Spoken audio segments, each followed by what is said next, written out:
ඉතින් ඒ වගේ සීලය ගැනත් එහෙමයි. අපිත් පුංචි කාලේ සිල් රකින්න ආසයි. අපි පොයේ පන්සලට සිල් ගන්න ආසයි. නමුත් මෙහෙම එකක් වුණා. අපි පුංචි කාලේ සිල් ගන්නට ගිහිල්ලා එනකොට මිනිස්සු කිව්වා උඹලා කාන්ට ආසාවෙන් තමයි සිල් ගන්නේ කියලා.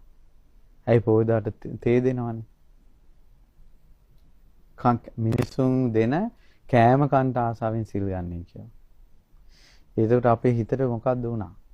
ඒ සසරේ පුරුද්දටද කොහෙද අපි සිල් ගන්න එක නතර කළේ නැහැ. ඊට පස්සේ ওই විදිහට එක එක දේවල් වලින් මේ මිනිස්සයා පහලට දානවා. සීලය කියන්නේ මොකද්ද කියලා දන්නේ නැහැ.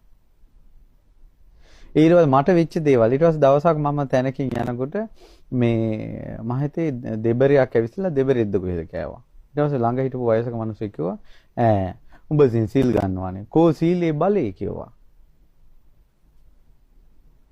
ඊට පස්සේ තව දවසක් මම සිල් මේ පුංචි කාලේ ඊට පස්සේ මම අපි සිල් පන්සලේ සිල් ගන්නවා. සිල් අරන් ගෙදර ඇවිල්ලා දවසක් වුණ කඩේ ගියා. කඩේ ගියාට පස්සේ කඩේ හිටපු මිනිස්සු වට කරගෙන මම කිව්වා උඹලා සිල් ගන්නවා නම් හිර ගන්න එපා. ඒතර මම දන්නේ හිරේ කියන්නේ මොකද්ද කියලා. ඊට පස්සේ මම ගෙදර ඇවිල්ලා අම්මලාගෙන් අහුවා මොකද්ද අම්මා හිරේ කියන්නේ කියලා. අම්මලා ඉතින් hina වෙලා කවුද බං කිව්වේ කියලා.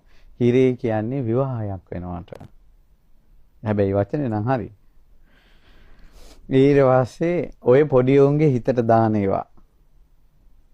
සීලයට ගැරෙව්වා. ඒ වනාහි සීලයට ගැරහිමයි.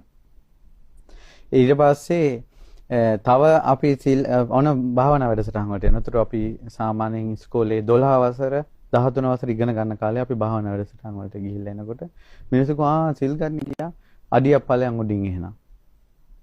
හිස් ලෝකේ ගුණධර්මයට ගැරෙව්වා. ඒවා මුල් කරගෙන අහිංසකයි ඉන්න පුළුවන්. වීරිය මන්දි අනිත් අයගේ උපකාරයෙන් කුසල් වඩන කොට්ටාසයක් ඉන්නවා. ඒ අය අනිත් අයගේ උපකාර නොලැබුණාට පස්සේ කුසල් දහම් වලින් පිරිහිනවා. ඒ නිසා පංචශීලීවත් රකින්න බෑ. අම්මලාම කියනවා දරුවන්ට උඹලා බොරුවක් කියලා වරෙල්ලා. අර මාමාවොත් මේක කියපන් අර නැන්දාවොත් මේක කියපන් කියලා අම්මලාම දරුවන්ට බොරුව ඉගැන්නුවා. පංචශීලීවත් නැහැ. ඕන්න දැන් දහම් වැඩසටහන් ටික ටික යනකොට තේරෙනවා Taman සිල්වත් වෙන්න ඕන කියලා. අඩුම තරමේ පංචශීලීවත් රකින්න ඕන. අද කාලේ මේ ධර්මයේ දියුණු කරන්න ඕන බුද්ධ ශාසනය බේර ගන්න ඕන කියලා කෑකොස්සන් ගහන හිස් ගිහි මිනිස්සු ලෝකයක් ඉන්නවා. බුද්ධ ශාසනය ජාති ආගම වෙනින් කැප වෙන්න ඕන කියලා. පංචශීලීවත් නැහැ. තමා තුළ ගුණධර්මයක් නැතුව ලෝකේ ගුණධර්ම උපද්දවන්න හදනවා. වෙයිද මේක? වෙන්නේ නැහැ.